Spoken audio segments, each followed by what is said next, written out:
My name is Charlotte Evans. I am 34 years old, and in less than one day, I watched my entire world collapse. It began on a Monday morning that looked ordinary from the outside. I walked into the headquarters of Preston and Shaw, the firm where I had spent 7 years climbing from assistant to marketing director. I believed that day would be like any other, filled with meetings, deadlines, and the constant push to prove myself. Instead, before I could even present the quarterly strategy I had prepared, I was told my position was eliminated. They called it restructuring. They smiled politely. But I knew the truth. My new supervisor had been undermining me for months, erasing my contributions, taking credit for my victories. Still, I kept my face steady, even when the director of human resources slid a folder across the table. My hands shook as I opened it. Inside was my severance package and a list of benefits that meant little compared to the sting of humiliation. When security escorted me through the halls, I carried a box with photographs, awards, and a plant I had tended for years. Colleagues averted their eyes, too afraid to meet my gaze. In that moment, 7 years of dedication ended in silence. I drove home gripping the steering wheel until my knuckles whitened. I kept repeating to myself that I could survive this, that I would find another opportunity, that maybe this was a twisted kind of freedom. I still had my home, my marriage, my family. Or so I thought. Because when I walked through the front door, I faced a betrayal deeper than anything I could have imagined.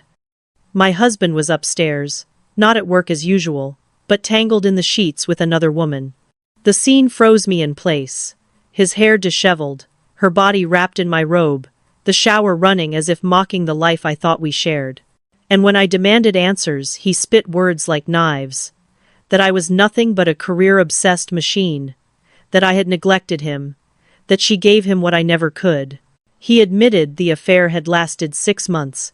Half a year of lies while I worked late, believing his excuses about client dinners.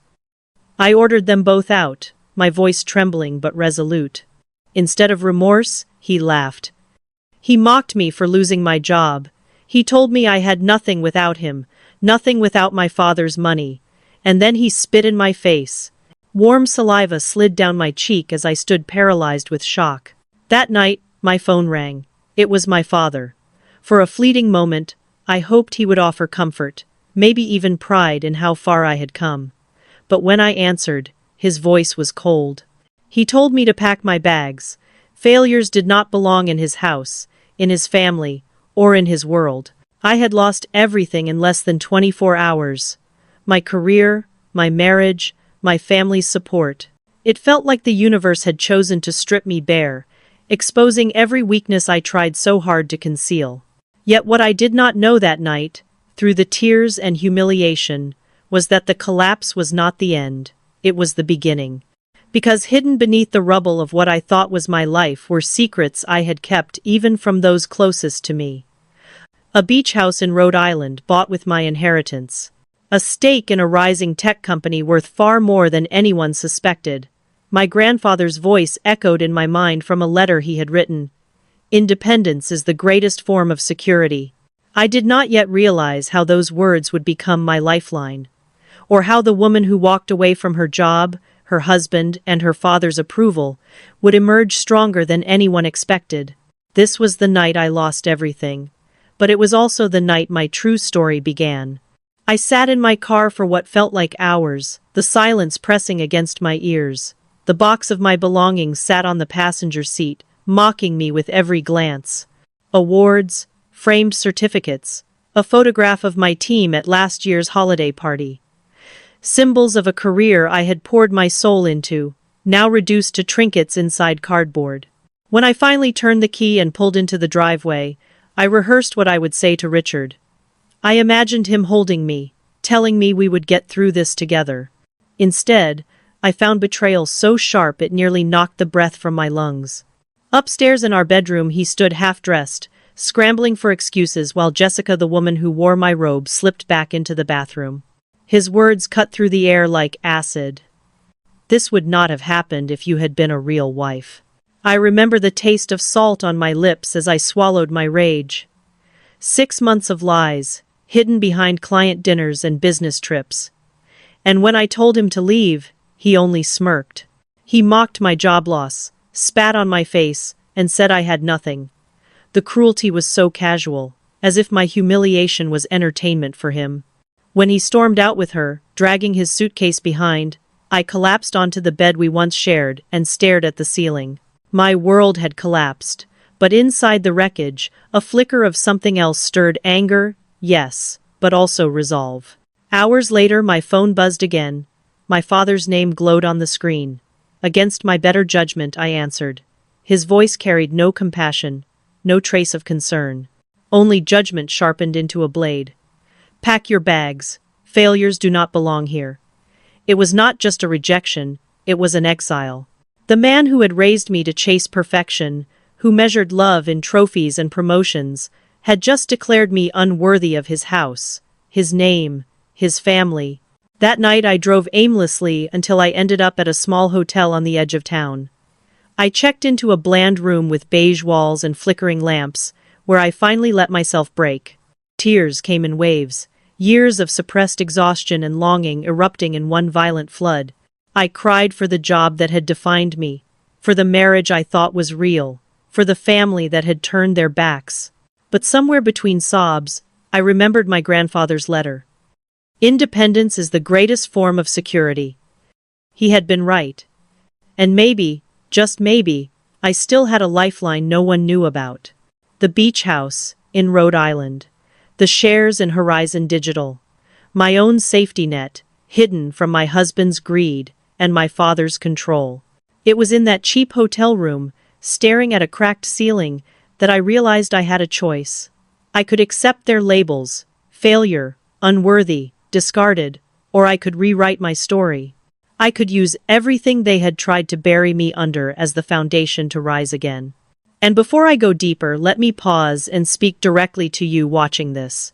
If you have ever felt dismissed, betrayed, or told you are not enough, hit that like button and subscribe. This channel is for people who know the pain of collapse but also the fire of rebuilding. Join me, because this journey is not just mine, it is ours. Together, we prove failure is never the end. The next morning, with swollen eyes and trembling hands, I called two people who had never failed me, Sarah, my college roommate, and Megan, my neighbor turned close confidant. Within 30 minutes, they arrived at the hotel, armed with chocolate, wine, and something even more powerful, unwavering support. For the first time since the nightmare began, I felt less alone. As I told them everything, losing my job, catching Richard, my father's cruel words, the anger in their faces mirrored my own. You need a lawyer, Megan said firmly. Do not let Richard take a single cent more than he deserves. Sarah grabbed my hand. And you need to protect that inheritance, that beach house, those investments. Do not let anyone touch them. Listening to them, I felt the flicker inside me grow stronger. It was no longer just survival, it was strategy. Maybe I had lost my job, my marriage, and my father's approval, but I still had something more important. I had resources, I had friends, and I had the will to fight. That night we drew up a plan. It was rough, imperfect, but it was mine. Step 1. Call Diane Hopkins, the lawyer who had once helped me with property contracts. Step 2. Gather evidence from my assistant and colleagues to prove I was sabotaged. Step 3. Relocate to the Rhode Island beach house, far from Richard's reach and my father's judgment. For the first time in days, I slept without tears. Because while my father had told me failures do not belong, I was beginning to realize something more powerful. Maybe belonging to his definition of success was never my purpose. Maybe the collapse was not the end. Maybe it was the beginning of the life I was meant to claim. The morning sunlight streamed through the thin curtains of that hotel room, and for the first time in years, I woke without the weight of a meeting agenda pressing down on me. My eyes were swollen, my body aching from restless sleep, but my mind was sharper than it had been in days. The night before had cracked something open. I had hit rock bottom, and strangely, that bottom felt solid. It was a place to stand. I opened my laptop, determined to take inventory of what I truly had left. The list of losses was long. My job, my marriage, my father's approval, even the illusion of security. But then came the assets no one knew about. The Rhode Island beach house purchased quietly, in my name alone. Horizon Digital, the tech startup I had invested in 3 years ago, now thriving in the market. My grandfather's wisdom words that had seemed abstract until this very moment. And finally, 2 women who had shown up for me without hesitation. Sarah and Megan. Sarah sat cross-legged on the other hotel bed, sipping bad coffee and scrolling through her phone. Megan leaned against the desk, flipping through my severance documents. Both of them looked at me with a mix of sympathy and determination. "You still have options," Megan said. "A lot more than you think." Her words hit me like a wake-up call. I realized how much I had allowed myself to be blinded by Richard's scorn and my father's criticism. They had convinced me I was powerless without them, but the truth? I had more power than either of them ever realized. Sarah's phone buzzed, and she glanced at me. "Susan texted," she said. "She works in creative at Preston and Shaw. She says everyone in the office is furious about what happened. And she thinks Martin set you up." My stomach twisted. "I knew it," I whispered. "He tampered with my work, erased my emails, but hearing it confirmed." My voice trailed off, but the fire inside me flared brighter. If Martin thought he could bury me, he was wrong. Later that afternoon, I called Diane Hopkins. Her voice was brisk, professional, exactly what I needed. I told her everything: Richard's affair, the empty joint account, the suspicious circumstances of my firing. She didn't gasp or hesitate. She took notes, asked sharp questions, and then said, "Come to my office tomorrow morning. We'll start the paperwork. And Audrey, do not speak to Richard again. Every word goes through me now." Hanging up, I felt a rush of relief. For once, I was not alone in this fight. That evening, Sarah drove me back to the house I had once shared with Richard so I could gather some clothes. The driveway felt foreign, as if the place no longer belonged to me. Inside, traces of him lingered: his cologne on the stairs, his shoes by the door. But instead of sadness, I felt something colder: detachment. This was no longer my home. In the bedroom, I packed only what I needed. A few changes of clothes, important documents, jewelry that had belonged to my mother's side of the family. The framed wedding photo still lay shattered against the wall. I left it there. Some things didn't deserve to be repaired. Back at the hotel, I spread everything across the bed and began sorting my life into piles: what to keep, what to let go. It was strangely empowering. For years, I had lived according to my father's definition of success and Richard's expectations of a wife. Now, I was deciding for myself. As night fell, I checked my email one last time. That's when I saw a message from Zoe, my former assistant. The subject line read, "Saved everything." Heart-pounding, I opened it. Inside, Zoe explained she had backed up all my work campaign files, client emails, even proof that Martin had rerouted messages and taken credit for my strategies. She attached an external drive location and ended with, "I knew something was wrong. I wasn't going to let them erase you." I sat back, stunned. In my hands was not just evidence, but vindication. Proof that I had been sabotaged, not incompetent. Proof that my father's smug words about failure were lies. For the first time since this nightmare began, I smiled. A real smile, small but fierce. They thought they had destroyed me, but now I had everything I needed to fight back. The next step was clear. I would leave the hotel and move to the beach house. It would be my sanctuary, my base of operations. From there I would rebuild, on my own terms. I closed my laptop, turned off the light, and lay in bed. The waves of despair still rolled through me, but beneath them was a growing tide of determination. This was no longer just about survival. It was about reclaiming my power, and I was only getting started. The following morning, I dressed carefully for my meeting with Diane Hopkins. I chose a navy dress that had once been my go-to for presentations. It was simple, professional, and, most importantly, it made me feel like I still belonged in the world of power and strategy, even if the world had just pushed me out. Diane's office towered over downtown Hartford, its glass windows gleaming in the sunlight. I rode the elevator to the 15th floor, my hands clammy around the leather folder that held my remaining documents. When the doors opened, I was greeted by her receptionist, who ushered me into a corner suite that exuded authority. Floor-to-ceiling windows framed the skyline, while the shelves were lined with law books and framed certificates. Diane herself stood at the desk, tall, silver-haired, and sharp-eyed. She extended her hand with confidence that immediately steadied me. "Tell me everything," she said as we sat across from each other. And so I did. I laid it all bare. The sudden termination at Preston and Shaw, the sabotage I suspected from Martin, Richard's betrayal, the emptied joint account, even my father's cruel words. Diane listened without interruption, her pen moving swiftly across a legal pad.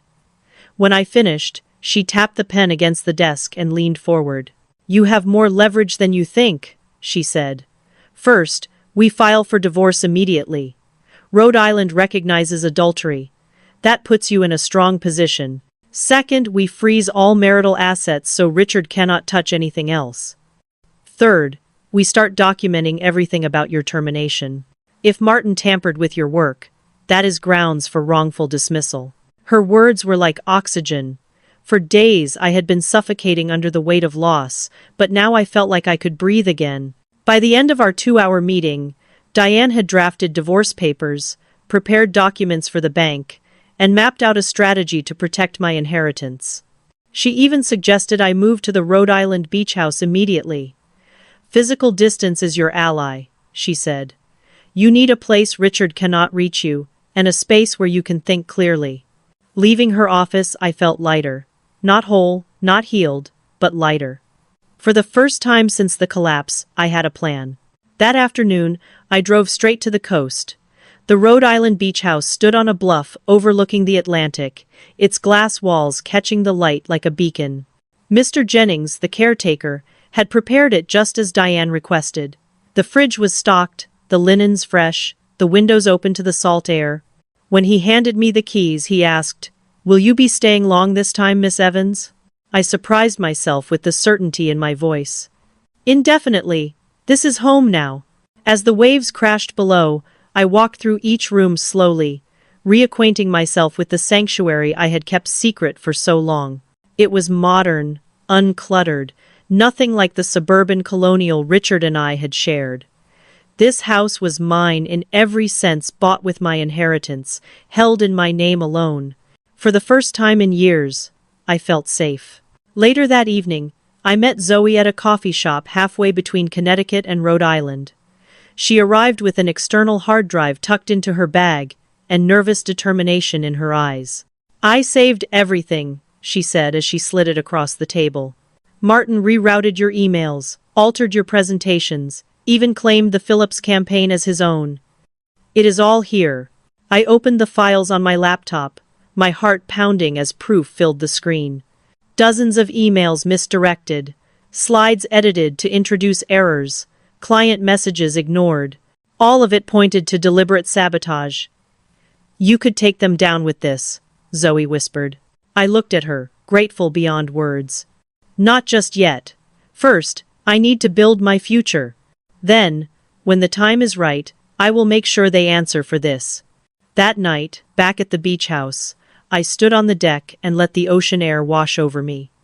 The collapse had been brutal, but now I had allies, evidence, and a sanctuary. My father's words echoed in my head. "Failures do not belong here." But as I gazed at the horizon, I realized he was wrong. I did belong. Just not in his world, not in Richard's shadow, not in Preston and Shaw's suffocating hierarchy. I belonged here, on my own path, building something no one could take away. And though the storm had only just begun, I was ready to face it head-on. The first week in Rhode Island felt like stepping into another lifetime. The beach house, with its glass walls and constant rhythm of the waves, gave me a peace I had not known in years. Each morning, I brewed coffee and carried it to the deck, where I watched the sunrise bleed across the Atlantic. For a moment, the sound of the ocean drowned out the voices of my father and Richard. "Failures do not belong here. You have nothing without me." Their words had haunted me, but with the sea stretching endlessly in front of me, I began to believe they were wrong. Still, peace did not erase reality. Richard had drained our joint account, $45,000 gone in an instant. My career at Preston and Shaw had ended in humiliation, and my father's silence, after his cruel dismissal, confirmed what I had always feared. His love had been conditional all along. But I had more than they knew. I had Diane filing the divorce papers, Zoe's hard drive filled with proof of Martin's sabotage, and Horizon Digital, an investment that had grown into something powerful. I decided it was time to stop hiding behind silence. For years I had worked tirelessly to earn respect, believing it would shield me. But respect had not saved me from betrayal. Now, I needed to claim my story, even if it meant telling the ugly truth. That evening, Sarah and Megan came to visit. They brought takeout, bottles of wine, and their steady presence. We sat around the kitchen island, laughing in bursts, then falling into heavy silence as my situation hung over us. "You need to think about what comes next," Megan said. "Not just the divorce, your career, your future." "I know," I admitted, "but it feels like my entire identity was tied to Preston and Shaw. Without it, I don't know who I am." Sarah leaned forward, her eyes sharp. "You are more than a job title. You built campaigns that people in that industry will remember. You are smart, driven, and now you have leverage. Do not let them convince you otherwise." Her words stuck with me long after they left. That night, I opened Zoe's files again. Line after line of tampered presentations and missing emails painted a clear picture. Martin had orchestrated my downfall. But in his arrogance he had left behind a trail. One that I now possessed. The next day, I called Horizon Digital. I had been a silent investor for years, watching the company flourish without stepping in. But now, I wanted a seat at the table. I arranged a meeting with the founders, Alex Mercer and Jordan Williams. Within 48 hours, I was on a flight to San Francisco, determination steadying every step I took. Their office buzzed with energy, young employees hustling in sneakers and hoodies, walls plastered with vision boards and product mock-ups. Alex and Jordan welcomed me with polite surprise. I explained my situation bluntly. I had been betrayed, sabotaged, discarded. But I still had expertise and vision, and I wanted to play an active role. "You need marketing leadership," I said. "I can give you that. In return, I want an advisory role and more equity." They exchanged a glance, clearly intrigued. Alex leaned forward. "We have been discussing bringing on a chief marketing advisor. Your background fits perfectly." And just like that, a new door opened. When I left their office, I felt something I had not felt in months: momentum. The collapse had forced me into darkness, but now the cracks were letting in light. Later that night, as I sat on the hotel bed in San Francisco, my phone buzzed with messages. One from Richard, full of rage. "You can't just freeze the accounts. We need to talk." One from my father, cold and clipped. "Come home. We need to discuss your next steps." And then, a message from Zoe. "Check the junk folder. Martin has been rerouting client emails." The timing felt poetic.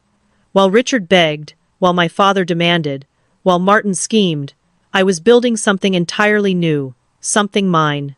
And now, I want to pause and ask you, the ones listening to this story. If you were in my place, betrayed by your husband, sabotaged by your boss, and dismissed by your father, what would you do first? Would you fight back, or would you walk away and start over? Tell me in the comments below.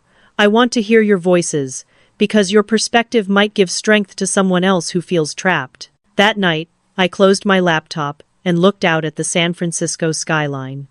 The future was no longer a blur of fear. It was a battlefield. And I was no longer afraid to fight. The following morning, I returned to the Rhode Island beach house, the Atlantic, stretching endlessly before me, its waves crashing with relentless persistence. The scent of salt and seaweed filled the air, grounding me in a reality I had only just begun to accept. For the first time since everything had collapsed, I felt a semblance of control. Not complete control, but enough to breathe. Enough to plan. I began the day by reviewing Zoe's external hard drive, meticulously going through every email, every presentation, every client correspondence she had preserved. Martin's deliberate sabotage became painfully clear. Client emails redirected, slides altered to introduce errors, strategic recommendations dismissed in meetings. He had tried to erase me, and in his arrogance, he had left a trail. Now I held that trail in my hands. After several hours of analysis, I called Diane Hopkins to update her. Her calm voice, unwavering and precise, reminded me that this was not just about revenge. It was about protecting what was rightfully mine. "We need to document everything," she instructed. "Every altered email, every sabotaged campaign, every instance of misrepresentation. This will form the foundation of your wrongful termination case. Keep meticulous records, Audrey. This is your shield." Hearing her words made my pulse steady. Suddenly, the nightmare of being discarded, betrayed, and humiliated felt like fuel.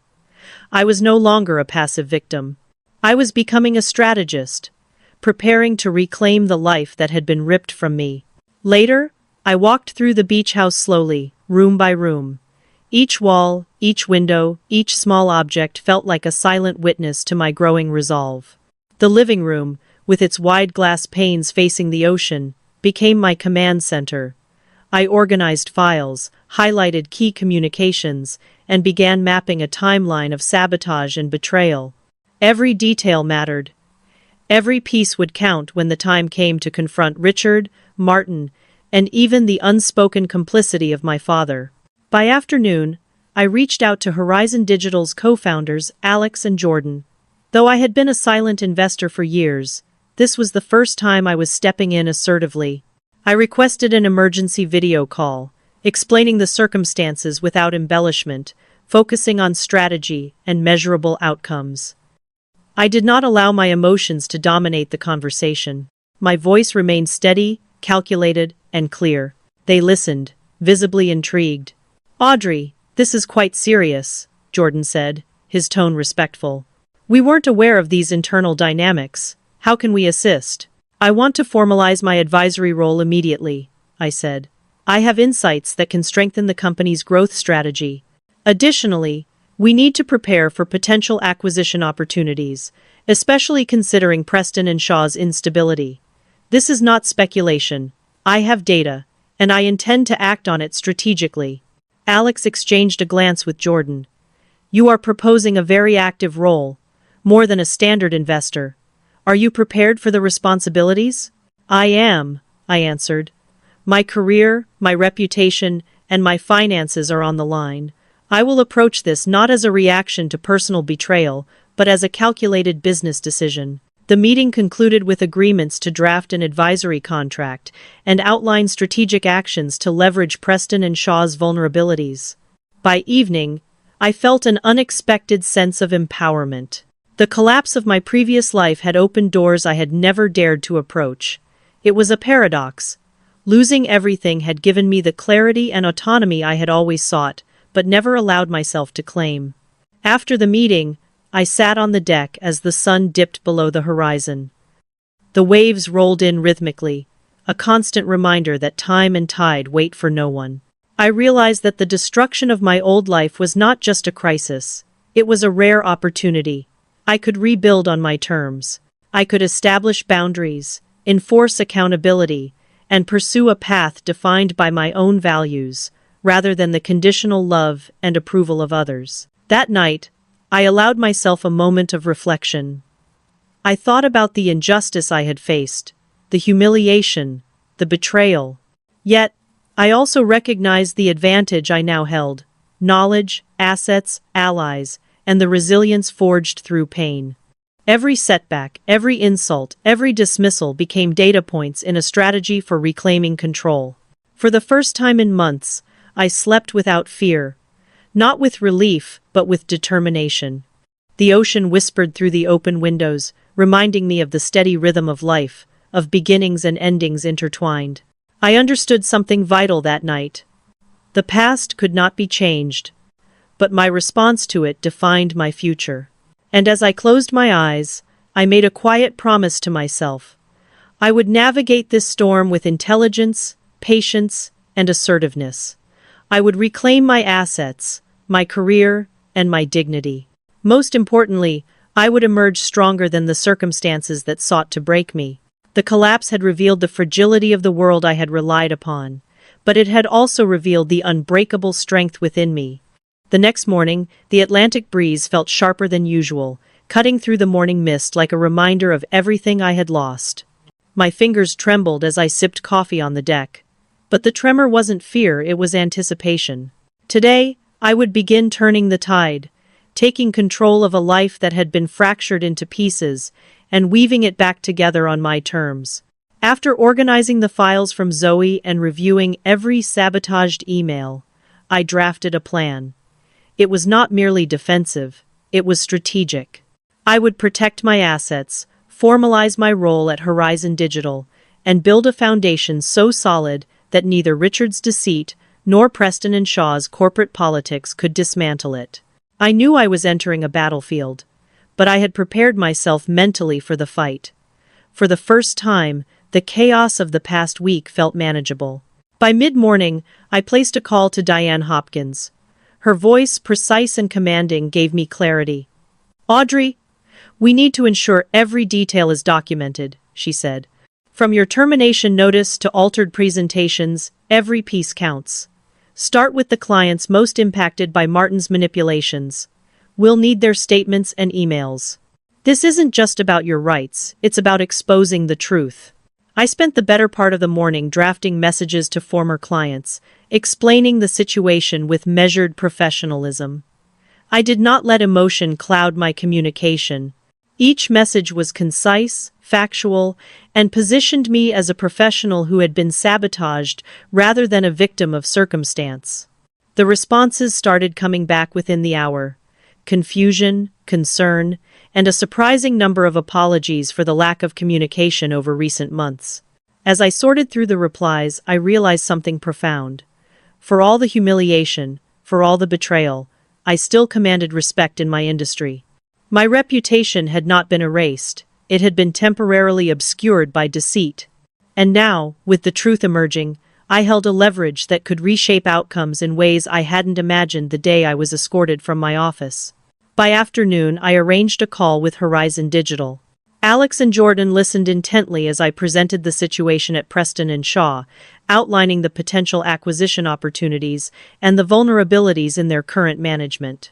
I positioned my advisory role as critical not just for Horizon's growth, but as a means to protect the clients who had been left in the lurch. Their interest peaked immediately, and by the end of the call, we had agreed on formalizing my advisory position, expanding my equity stake, and accelerating strategic moves that could impact Preston and Shaw's operations. The adrenaline coursing through me was intoxicating. For months, I had been reactive, trying to survive within a structure that constantly undermined me.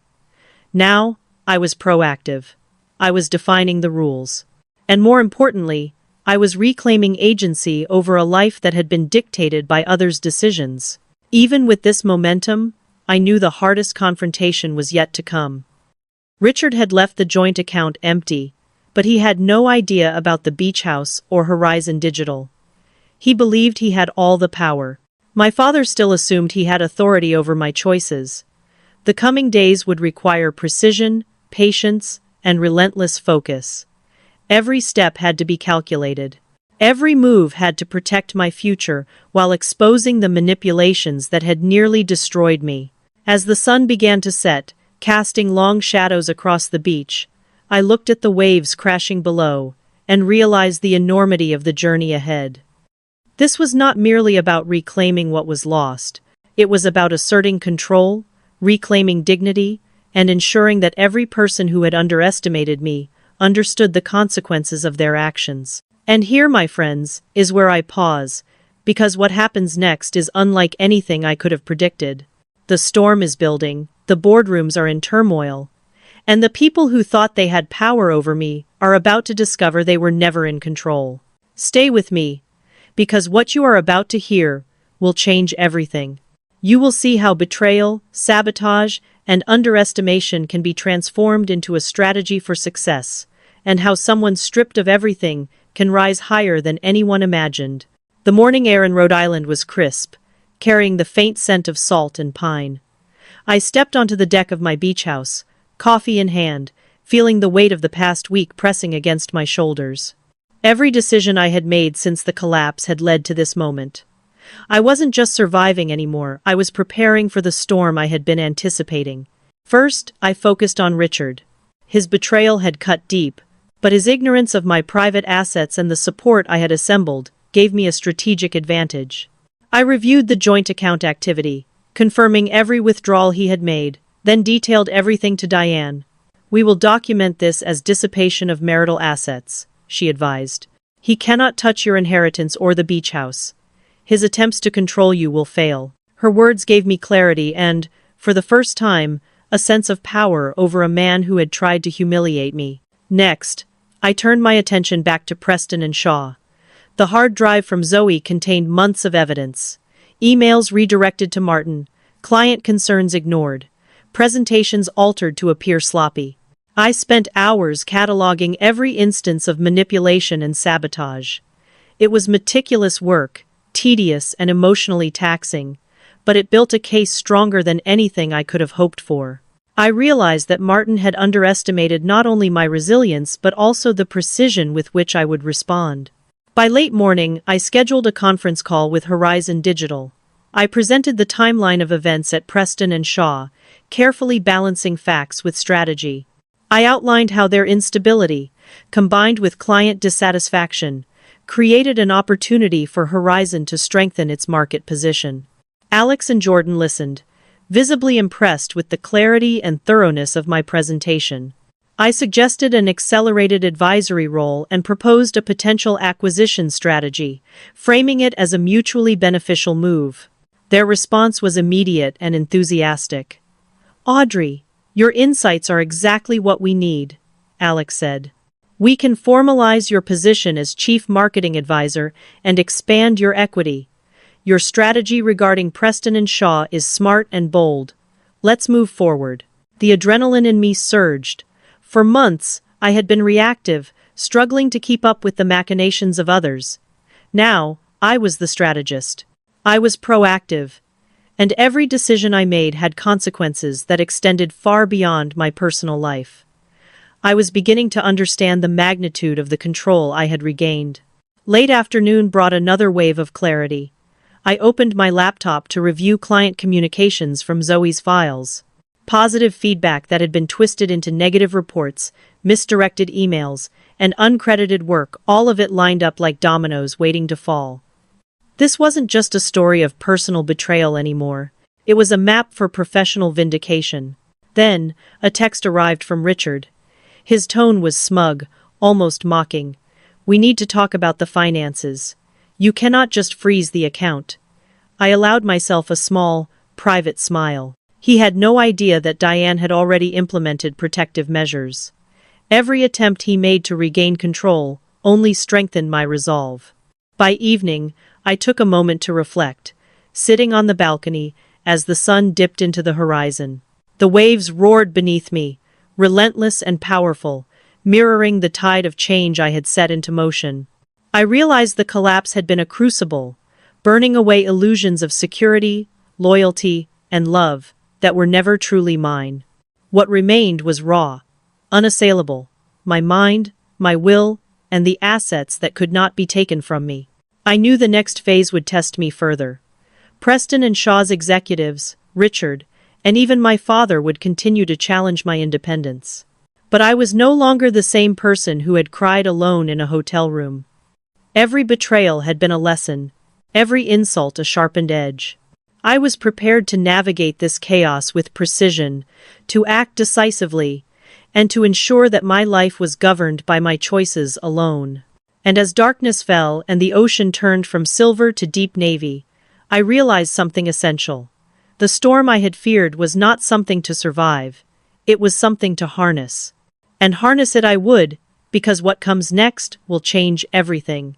Those who underestimated me had no idea that the most dangerous force they faced was not anger, not revenge, but clarity and purpose. Stay with me. The next chapter will reveal how I began to reclaim not just my career, but my dignity, my freedom, and ultimately, my life, on my terms. The following morning, I woke to the sound of waves pounding against the rocks below the beach house. The ocean was a reminder of both permanence and change, a rhythm that had outlasted everything, yet constantly reshaped the shore. I poured coffee into a ceramic mug, sat on the deck, and stared at the horizon. The week had passed in a blur, but the real challenge was just beginning. I started by reviewing the evidence Zoe had meticulously compiled. Every sabotaged email, every misdirected client message, every altered presentation painted a clear picture. Martin had deliberately undermined me. Months of hard work had been stolen, twisted, and used to make me appear incompetent. Now, with these documents in hand, I could prove what had happened. And the power of proof gave me a sense of calm I hadn't felt since my life collapsed. By mid-morning, Diane called to finalize the next steps. "Audrey, today we begin contacting clients for statements," she said. "We need direct accounts of what occurred. This will reinforce the wrongful termination case and establish a clear pattern of sabotage. Make sure your communication is professional, factual, and precise. Emotion has no place here." I nodded, even though she couldn't see me. Her words reminded me of the control I was regaining. It was no longer just about the chaos of betrayal or the humiliation of being fired. It was about creating an undeniable record, protecting my assets, and taking steps to ensure the people who underestimated me would face the consequences of their actions. After breakfast, I sat down to draft emails to clients I had worked with personally. Each message was carefully worded, neutral in tone, factual, and focused on clarifying miscommunications. I highlighted key achievements and requested confirmation of past campaigns and interactions. By the time I finished, I had sent nearly a dozen messages. The replies started almost immediately. Gratitude, concern, and surprise were common responses, as if the clients had been unaware of the sabotage that had taken place.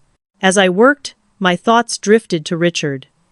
He had emptied our joint account, lied about the affair, and believed he had complete control over the outcome. I felt a flicker of anger, but it was tempered by a growing sense of strategy. His arrogance was my advantage. I knew Diane would protect my assets and that the law was on my side. His attempts to intimidate me would fail, and I would watch as his power dissolved under the weight of his own deceit. By early afternoon, I made a call to Horizon Digital. Alex and Jordan were ready to hear my updates and implement my advisory role formally.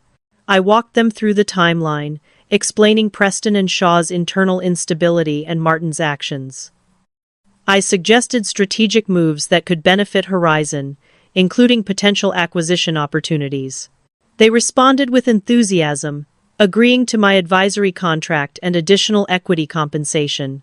The call ended, leaving me with a sense of momentum I had not experienced in weeks.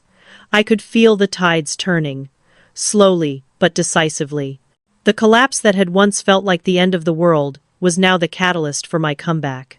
That evening I called Sarah and Megan to update them. Their voices were reassuring, grounding me in the knowledge that I was not alone. We discussed the client communications, the strategy with Horizon, and the evidence collected from Zoe. Their support reminded me that while betrayal had cut me deeply, friendship and loyalty could rebuild what had been lost. I paused for a long moment, looking out at the ocean. "You've been through so much, Audrey," Megan said softly. "What matters is that you are building from here, not just reacting. You have control now. Use it wisely." Her words resonated deeply. For years, I had sought validation from my father, my husband, and my colleagues. Now, I realized that the only approval I needed was my own. I had survived the collapse, protected my assets, regained professional influence, and surrounded myself with allies who truly cared. The power I had been seeking externally was already within me. And now, before moving forward, I want to hear from you. If you had been betrayed, sabotaged, or abandoned like I was, What would your first step be? Would you fight back, rebuild, or walk away? Leave your thoughts in the comments below, because sharing your perspective can help someone else find strength they didn't know they had. That night, I walked along the edge of the property, the cool sand between my toes, the stars reflecting faintly on the dark water. The path ahead would not be easy, but for the first time in days, I felt ready to navigate it. I understood that reclaiming my life meant making deliberate, strategic choices and refusing to let the past dictate my future. The storm of betrayal, loss, and humiliation had passed, but the work of rebuilding, asserting control, and protecting what was mine had only begun. And I was prepared to face it with every ounce of determination I possessed. The morning sunlight cut through the thin curtains of the beach house, spilling across the hardwood floors and illuminating the files spread across the desk. Each folder represented months of meticulous work, evidence carefully collected, and the foundation of a strategy I had been building ever since my life collapsed.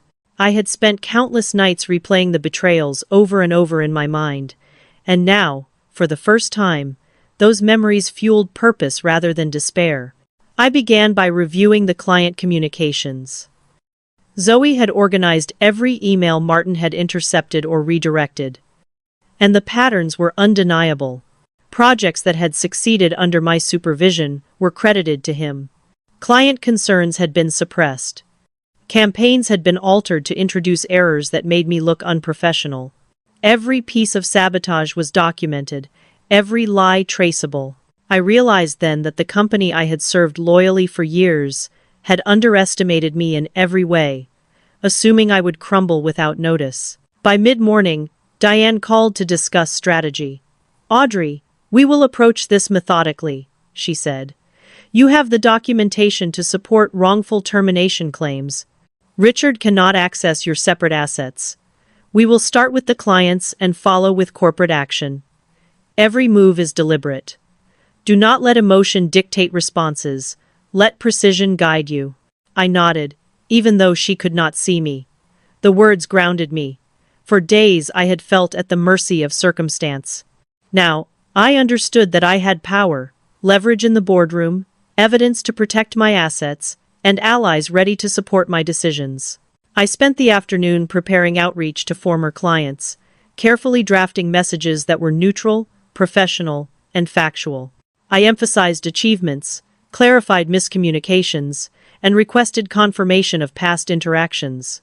Each email was a step toward reclaiming not just my reputation, but also the integrity of the work I had devoted myself to for years.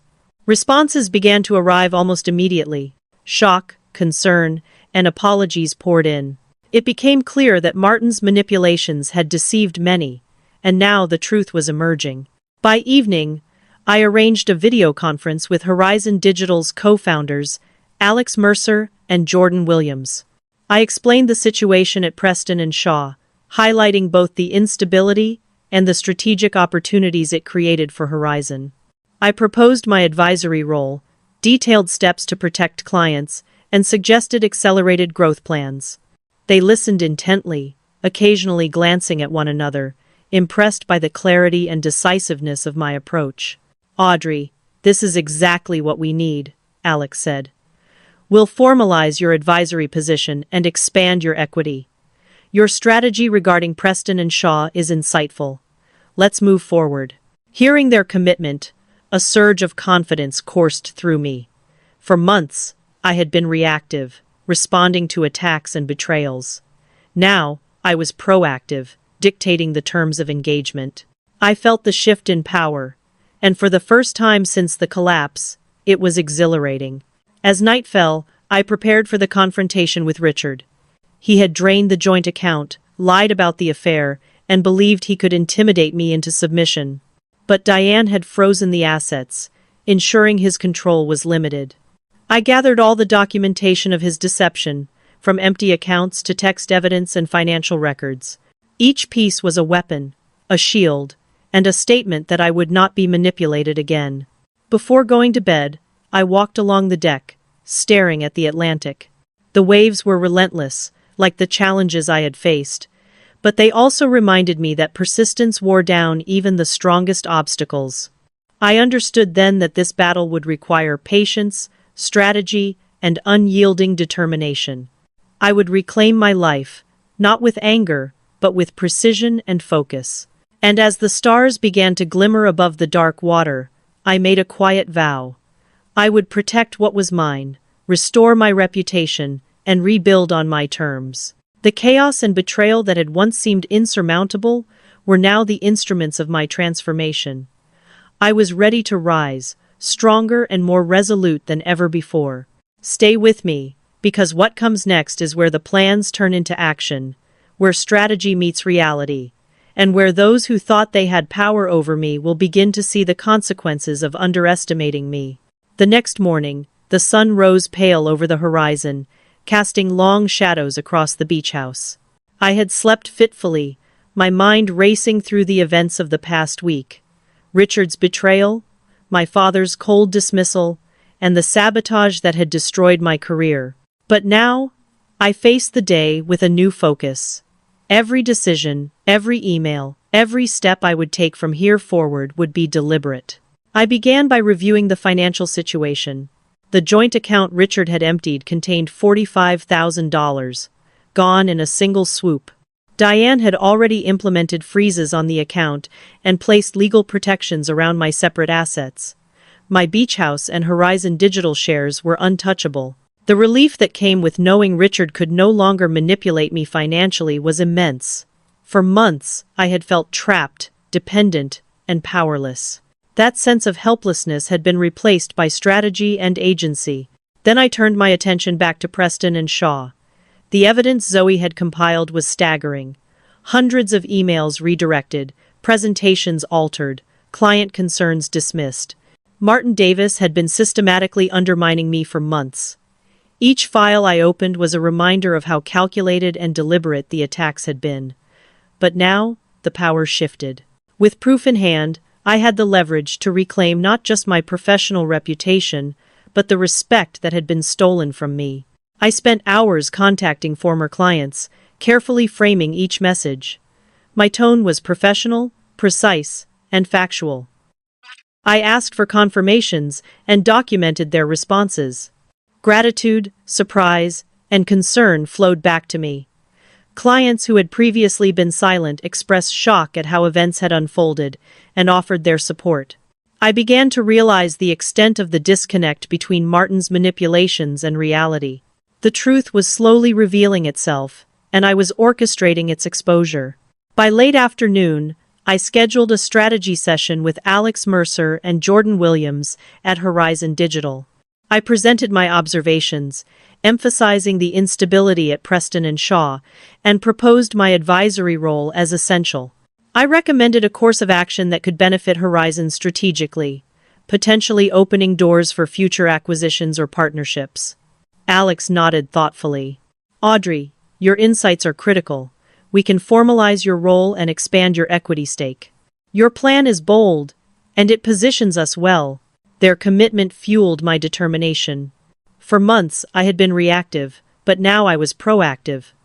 I realized that my collapse had been the crucible, forging a stronger, sharper version of myself. Each betrayal, each lie, each betrayal by those I trusted had prepared me to act decisively and strategically. As evening approached, I prepared for a potential confrontation with Richard. He had believed he could control me through fear and manipulation. But now, I had documentation. Financial records, text messages, evidence of his deceit and gambling, and proof of my independent assets. Diane had instructed me to avoid direct communication, to let the law and facts do the work. But mentally, I rehearsed every scenario, imagining the leverage I now held. Later I took a walk along the shoreline, the sand cool beneath my feet.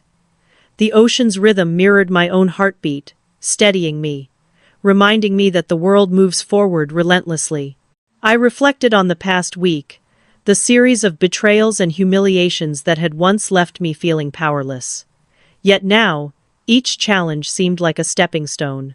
Each failure, each insult, each moment of being underestimated had built a foundation for the comeback I was orchestrating. I sat on a driftwood log and allowed myself a moment of gratitude. For Zoe, For Diane, for Sarah and Megan, without their support, clarity, and loyalty, I would not have had the tools to navigate this chaos. I realized that while betrayal had tested me, true alliances had strengthened me. And here, at this quiet hour, I made a mental declaration. I would rebuild. Not in the shadows of my past, not in the expectations of my father or Richard, but on my terms. I would reclaim my career, restore my reputation, and protect my life from those who had tried to dismantle it. The storm was far from over. Preston and Shaw remained unstable, Richard remained a threat, and my father's judgment still lingered. But I had clarity, I had evidence, and I had the strategy. The pieces were aligned. The next moves would determine everything. Stay with me, because the coming days reveal not only the confrontation with those who betrayed me, but also a turn of events that will change everything in ways no one could have anticipated. The next morning, sunlight poured through the floor-to-ceiling windows of the beach house, illuminating every detail of the room I now called sanctuary. The ocean beyond reflected the soft gold of dawn, and for the first time in weeks, I felt a flicker of calm. But beneath that calm was a tension I couldn't ignore. The past week had been a test, but the real reckoning was approaching, and I knew it would demand everything I had. I started the day by reviewing all the documents Zoe had prepared. Every sabotaged email, every redirected client communication, and every altered presentation painted a clear pattern. Martin Davis had meticulously worked to dismantle my career, and now the evidence sat in my hands, ready to expose the truth. Each file confirmed the narrative I had feared, but now had the means to prove I had been set up. With Diane Hopkins on a call, we discussed strategy. "Audrey, this is more than just reclaiming your career," she said. "We are protecting your assets, establishing your credibility, and preparing for the legal challenges Richard and Preston and Shaw may throw at you. Everything must be documented, precise, and strategic. We leave nothing to chance." I nodded, taking notes, aware that every decision in the coming days would carry weight. Diane instructed me to start reaching out to former clients. I began drafting concise professional emails that clarified past miscommunications and requested confirmation of successful campaigns. Each message was factual and neutral, designed to rebuild relationships while subtly exposing the sabotage I had endured. Replies arrived quickly. Surprise, concern, and apologies flowed back. It was validation, but also evidence. By mid-afternoon, I prepared for a video conference with Horizon Digital. Alex Mercer and Jordan Williams were ready to hear my analysis of Preston and Shaw. I presented the instability in the management team, the mishandling of client communications, and the opportunity for strategic investment. I proposed formalizing my advisory role and accelerating the company's equity planning to position Horizon advantageously. They listened intently. "Audrey, your insights are exactly what we need," Alex said. "We can formalize your position immediately. Your assessment of Preston and Shaw is thorough, and your strategy is sound. Let's implement it." The weight of authority, which had been stripped from me days earlier, now returned. I felt the rush of power and control, not fueled by vengeance, but by clarity, preparation, and precision. Each step I had taken since the collapse had led me here, not reacting, but directing my own future. Even as I worked, Richard lingered in the back of my mind. He had emptied the joint account, lied about his affair, and believed he held power over me. But the protective legal measures Diane had put in place ensured he was powerless. I spent the evening assembling every piece of evidence against him: financial records, emails, texts, and proof of his deception. Each item was a shield, a tool, and a signal that I would no longer be manipulated. By nightfall, I walked along the edge of the beach, the cold sand under my feet grounding me. The ocean's rhythm mirrored my own heartbeat, steady and relentless. I reflected on the past week, realizing the collapse had stripped me of illusions, leaving only clarity, purpose, and resolve.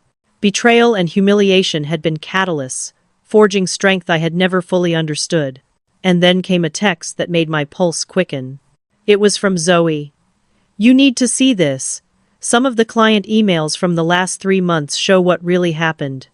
Martin has left a trail, and it's bigger than we thought. I felt a thrill of anticipation. The next twist was coming. The evidence was not just proof, it was power. And the moment I would act was approaching. Before I continued, I want to ask you, the viewer, have you ever discovered a truth that completely changed your perspective? Something hidden in plain sight that others thought you would never find? How would you use that revelation if it could change your life? Share your thoughts in the comments below. Your story might inspire someone else to take control of their own destiny. The night deepened, and I returned to the beach house, laying out the emails, documents, and notes across the desk. The plan was clear: secure the evidence, protect my assets, rebuild my career, and prepare for the confrontation that would expose every lie. The storm of betrayal had passed, but the work of reclaiming my life and asserting my independence was only beginning. The twist, the revelation, and the coming confrontation would challenge everything I thought I knew about loyalty, power, and control. And I was ready. The morning light barely penetrated the fog that had rolled in over the beach. I sat at the desk in my Rhode Island house, the Atlantic stretching endlessly outside the window, and reviewed the emails from Zoe one more time. Each line was a reminder of how methodical Martin's sabotage had been. Rerouted client messages, altered presentations, uncredited work. He had tried to erase me, but in doing so, he had left behind a trail I now controlled. I called Diane Hopkins to outline the next steps. "Audrey, you have all the evidence you need for both your wrongful termination and the divorce proceedings," she said, her voice calm but sharp. "Now it's about execution. We will start with client confirmation, freeze all marital assets, and prepare your case against Preston and Shaw. Nothing can be left ambiguous. This is about protecting what is yours and exposing the truth." With Diane's guidance, I began contacting clients. Each message was carefully constructed, professional, factual, and non-emotional. I asked for confirmations of campaigns, projects, and communications. Within hours, replies started pouring in: shock, confusion, concern. Several clients expressed surprise at the delays and mishandled projects, confirming what I had suspected. My evidence was building, and with it, my confidence. By mid-afternoon, I arranged a video conference with Horizon Digital. Alex Mercer and Jordan Williams listened as I presented a detailed analysis of Preston and Shaw's internal turmoil, the mishandling of client accounts, and the opportunities this presented for Horizon. I proposed a formal advisory role, an expanded equity stake, and a strategic plan for potential acquisitions. Their responses were immediate and encouraging. "Audrey, this is exactly the insight we needed," Alex said. "We will formalize your role and begin implementing your strategy." As the call ended, I felt a thrill of empowerment I had not experienced since my life imploded. For months, I had been reacting, fighting to survive in a world that sought to discard me. Now, I was proactive, setting the terms and orchestrating the next moves with precision. Every betrayal, every humiliation, every deception had forged me into a strategist capable of reclaiming control. Later that afternoon, Richard sent a text, his tone brimming with false confidence. "We need to talk about the finances. You cannot just freeze the account." I allowed a private smile to form. He had no idea Diane had already secured my assets. The power dynamics had shifted entirely. I now held control, and every step he attempted to take would be carefully countered. I spent the evening assembling evidence of his deceit: the empty joint account, financial statements, proof of his gambling, and confirmation of the affair. Each document was a shield and a weapon. I realized the collapse had given me the rare clarity to act strategically, not emotionally. For the first time, I was no longer at the mercy of others' actions. I was directing the course of my life. By nightfall, I walked along the shoreline, feeling the sand cool beneath my feet. The rhythm of the waves mirrored the steady pulse of determination building within me. I reflected on the past week, the job loss, the betrayal, the disownment by my father. Each moment had been devastating, Yet now I recognize the opportunity hidden within the chaos. My phone buzzed again, a message from Zoe. You need to see this. Some of the client emails from the last 3 months confirm exactly what happened. Martin left a bigger trail than we thought. I felt a surge of anticipation. This was the twist I had been preparing for, the moment where the truth would start to ripple outward, where the people who had underestimated me would face the consequences of their own arrogance. I carefully organized the emails, preparing to expose the sabotage at the right time, ensuring maximum impact. Sitting back in the chair, I allowed myself a moment of reflection. I had been betrayed, humiliated, and dismissed. I had been told I was powerless.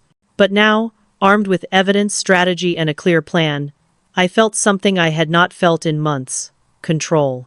And now, I want to ask you, have you ever uncovered the truth behind a betrayal or manipulation? How did it change the way you approached your life or work? Leave your thoughts in the comments below. Your experience may help someone else find the strength to reclaim control. The night deepened, and I knew the next days would be decisive. Preston and Shaw, Richard, and even my father would soon learn that the woman they underestimated was no longer a victim. I was ready to confront the past, assert my authority, and reclaim everything that had been taken from me. The stage was set, the evidence was organized, and the reckoning was about to begin. The following morning, sunlight spilled across the beach house, reflecting off the waves in a shimmer of silver and gold. I woke early, as was now my habit, and sipped coffee on the deck while reviewing the files and emails Zoe had carefully organized. Each message, each altered document, each rerouted client communication painted a clear picture of the sabotage I had endured. Martin Davis had tried to erase me completely from Preston and Shaw, but in his arrogance, he had left a trail I now controlled. I called Diane Hopkins, her voice calm yet sharp, guiding me through the day's strategy. Audrey, this is more than reclaiming your career, she said. This is about establishing control over your life, protecting your assets, and ensuring justice. We will start with clients, document everything, and prepare for corporate action. Precision is your ally. Emotion cannot dictate your next steps. I spent the morning sending professional, concise emails to former clients. I avoided anger or blame, focusing instead on clarifying communications and confirming past successes. The replies began almost immediately: surprise, concern, and apologies. Clients who had been left in the dark expressed shock at the disruption, and some even hinted at the negative impact of Martin's actions. Each reply strengthened my position and reminded me that my professional reputation had not been destroyed. It had been temporarily obscured by deceit. By midday, I scheduled a video conference with Horizon Digital. I presented a clear analysis of Preston and Shaw's internal instability, the mishandling of client communications, and the opportunities that this presented for Horizon. I proposed formalizing my advisory role, expanding my equity stake, and accelerating strategic growth. Alex and Jordan were visibly impressed. Audrey, your insights are exactly what we need, Alex said. We will formalize your position immediately. Your strategy regarding Preston and Shaw is both bold and precise. Let's implement it. The feeling of empowerment coursed through me. I had spent months reacting to attacks, scrambling to maintain control. Now, I was proactive, dictating the terms of engagement and reshaping the narrative entirely. Each betrayal, each humiliation, and each dismissal had forged me into a strategist capable of reclaiming everything I had lost. By late afternoon, I turned my attention to Richard, his emptiness of the joint account, his lies about the affair, and his arrogance had made him believe he still had power over me. I gathered every piece of evidence against him: bank statements, text messages, proof of gambling debts, and the documentation of his affair. Each piece was a shield, each a weapon, and collectively, they formed a fortress I would use to protect my assets and assert my independence. Diane had instructed me to avoid direct confrontation, but mentally, I rehearsed how each interaction would unfold. As evening approached, I walked along the beach, the sand cool beneath my feet, the ocean's rhythm steadying my heartbeat. I reflected on the past week, the job loss, the betrayal, and my father's cold judgment. Every challenge, every insult, and every betrayal had become a building block for my comeback. The collapse that had once felt like the end of the world had now become the foundation for my resurgence. My phone buzzed a message from Zoe. "Audrey, check these emails. The evidence is bigger than we thought. Martin left a significant trail, and it all points directly to deliberate sabotage." My pulse quickened. This was the confirmation I needed. The twist that would turn the narrative in my favor was imminent. I carefully organized the emails, preparing to expose the sabotage and reclaim control in a way that no one could ignore. I sat on the deck, staring out at the moonlit waves, and realized that the collapse had been a lesson in resilience. It had stripped away illusions of security, loyalty, and love that were never truly mine, leaving only clarity, purpose, and determination. I was ready to face the consequences of my actions, and the reckoning of those who had underestimated me. And here, my friends, is where I want to leave a question for you. If you uncovered a betrayal or manipulation that had threatened everything you valued, how would you respond? Would you retreat, fight, or rebuild stronger? Share your thoughts in the comments. Your insight might help someone reclaim their own life. Tonight, I prepared for the final moves. Preston and Shaw, Richard, and even my father would soon see that the woman they dismissed was no longer powerless. The stage was set, the evidence compiled, and the moment of reckoning was approaching. The twist, the exposure, and the reclamation of everything I had lost were about to unfold. The tide of my life had turned, and I was ready to act. The sun had just begun to rise over the Atlantic, casting a soft glow across the beach house, when I finally felt the weight of the past weeks settle. I had spent countless hours analyzing emails, reviewing documents, and strategizing every move to protect my assets and reclaim my life. Now, the pieces were in place, and it was time to act. Every betrayal, every deceit, every humiliation had prepared me for this moment. I had become the architect of my own comeback. First, I focused on Richard. Diane had frozen our joint account and secured my separate assets. I reviewed the documents I had collected, bank statements showing his financial deception, text messages proving his affair, and records of gambling debts. Each piece was a brick in the fortress of protection I was building around myself. I knew that when the time came to confront him, I would be calm, precise, and unyielding. The man who had once thought he could manipulate me no longer had power. By mid-morning, I contacted the Horizon Digital Board. I presented my strategic plan, detailing Preston and Shaw's instability, the internal sabotage by Martin Davis, and the opportunities for Horizon to strengthen its position in the market. Alex Mercer and Jordan Williams listened closely, nodding as I outlined the advisory role I would assume and the equity expansion I proposed. Their commitment was immediate. "Audrey, your insights are exactly what we need," Alex said. "We'll formalize your advisory position and implement the strategic plan. Your foresight is remarkable." I felt a surge of confidence as I ended the call. For months, I had reacted, struggled, and been dismissed. Now, I was proactive. Every move I made carried weight.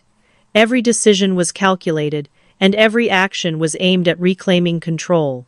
The storm of betrayal and loss had forged a sharper, more decisive version of myself.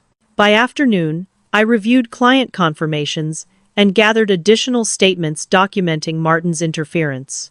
Each message reinforced the narrative.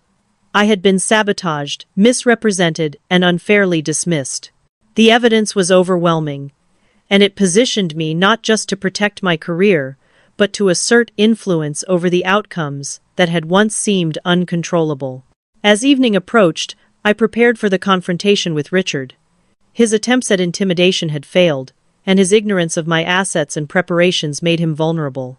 I rehearsed the discussion in my mind, confident that when the time came, I would present facts with precision, leaving no room for manipulation or denial. Diane's guidance had been invaluable, ensuring that each step was legally sound and strategically advantageous. Later, I walked along the beach, the cool sand beneath my feet, reflecting on the transformation that had taken place. I had been stripped of everything I believed defined me: my job, my marriage, my father's approval. Yet, from that loss, I had gained clarity, independence, and control. I realized that success measured by others was meaningless. Real success was defined by my values, my choices, and my ability to reclaim my life. The night deepened, and I knew the final moves would bring resolution. Preston and Shaw, Richard, and even my father would soon witness the consequences of underestimating me. But beyond vindication, this was about establishing boundaries, protecting what was mine, and asserting my right to live authentically. I was no longer the person who trembled at betrayal. I was decisive, strategic, and unshakable.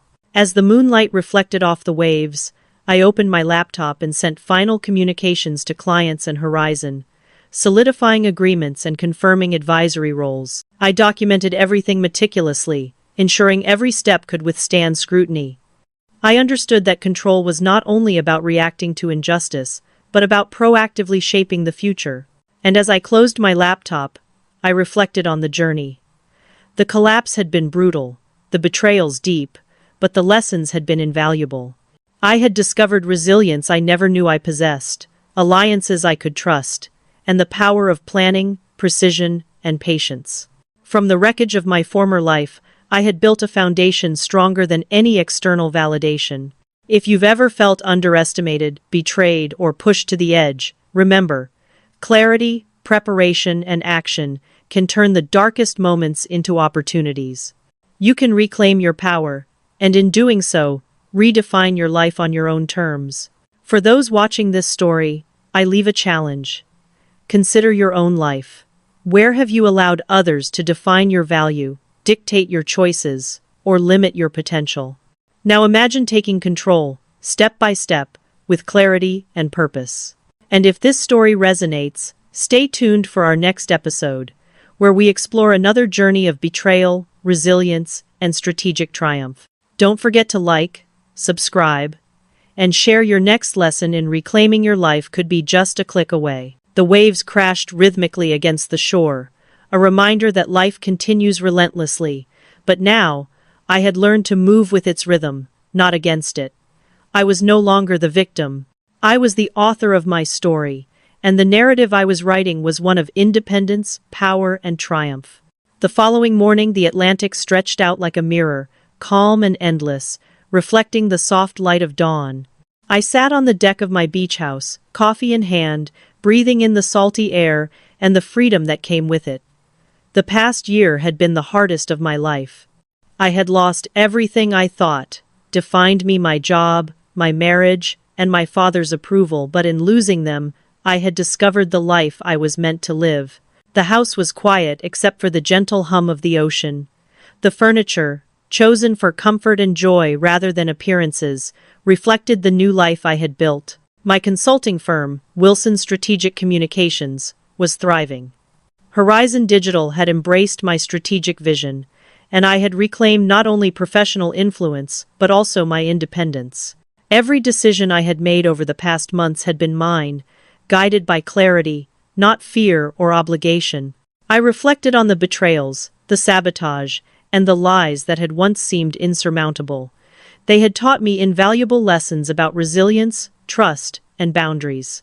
I had learned that true security comes not from titles, wealth, or the approval of others, but from owning my story, from building strength within, and from making decisions aligned with my values.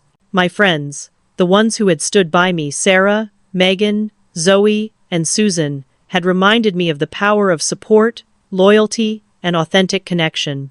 I realized that relationships built on honesty and mutual respect were more valuable than those dictated by convenience or expectation. Even my father and Richard had become part of my growth, showing me the limits of control and the consequences of betrayal. Watching them confront the outcomes of their actions brought clarity, not vengeance. I forgave not for their sake, but for my own peace. The sun rose higher, and I stood at the edge of the deck, feeling the wind on my face, listening to the waves. I knew life would continue to present challenges, but I was ready. I had the strength, the wisdom, and the agency to navigate anything.